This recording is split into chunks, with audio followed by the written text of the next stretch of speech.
गंगा किनारे बसे छोटे से गांव भीमरपुर में एक गरीब किसान रहता था, गोपाल। उसके पास बस एक छोटा सा खेत था और वही उसकी पूरी दुनिया थी।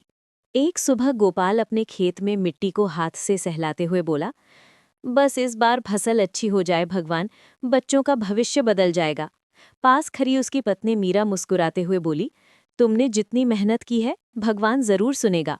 उनका छोटा बेटा मोहन दौड़ता हुआ आया, बाबा, अगर फसल अच्छी हुई तो क्या मैं भी स्कूल जा पाऊंगा? गोपाल ने उसके सिर पर हाथ फेरते हुए कहा, हाँ बेटा, इस बार तुम्हें किताबें जरूर दिलाऊंगा। पर किस्मत जैसे उनकी परीक्षा लेना चाहती थी। शाम होते ही आसमान काला हो गया, तेज हवा चली और कुछ ही देर में भयानक ओलावृष्टि शुरू हो गई। सुबह जब गोपाल खेत पहुंचा तो उसकी आंखें भर आईं। पूरी फसल ओलों से कुचल चुकी थी। गोपाल घुटनों के बल मिट्टी पर बैठ गया।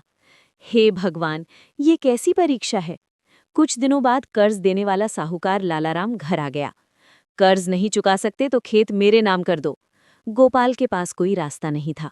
उस दिन गोपाल का परिवार गांव छोड़कर पहाड़ों के पास एक छोटे जंगल में चला गया। वहां उन्हें एक पुरानी पत्थर की झोपड़ी मिल गई। अब गोपाल रोज जंगल से जंगली शहद और लकड़ी लाकर बाजार में बेचने लगा। एक दिन जंगल में उसे घायल हिरण मिला। गोपाल ने उसे पानी पिलाया और पट्टी बांध दी। अचानक पीछे से आवाज आई, तुमने एक जान बचाई है।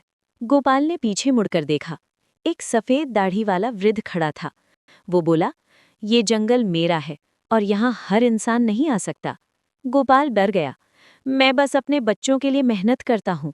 वृद्ध मुस्कुराया, सच्चा इंसान वही है जो मुश्किल में भी दया न छोड़े। उसने गोपाल को एक पुराना मिट्टी का घड़ा दिया। इस घड़े को घर ले जाओ, लेकिन इसे लालच से मत खोलना। गोपाल ने धन्यवाद कहा और घर आ गया। रात को जब उसने घड़ा खोला तो अंदर चमकती हुई मिट्टी थी।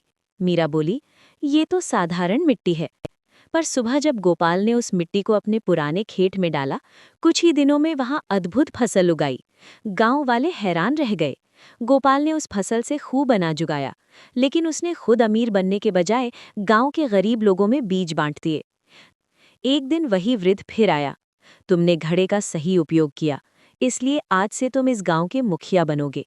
गोपाल ने कहा, मैं राजा नहीं बनना चाहता, मैं बस लोगों की मदद करना चाहता हूँ।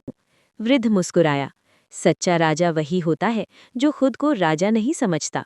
उस दिन से गोपाल गांव का नेता नहीं, बल्कि लोगों का सहारा बन गया और भीमरपुर गांव हमेशा के लिए खुशहाल हो गया। कहानी की सीख, सच्ची मेहनत और दया इंसान की किस्मत बदल सकती है।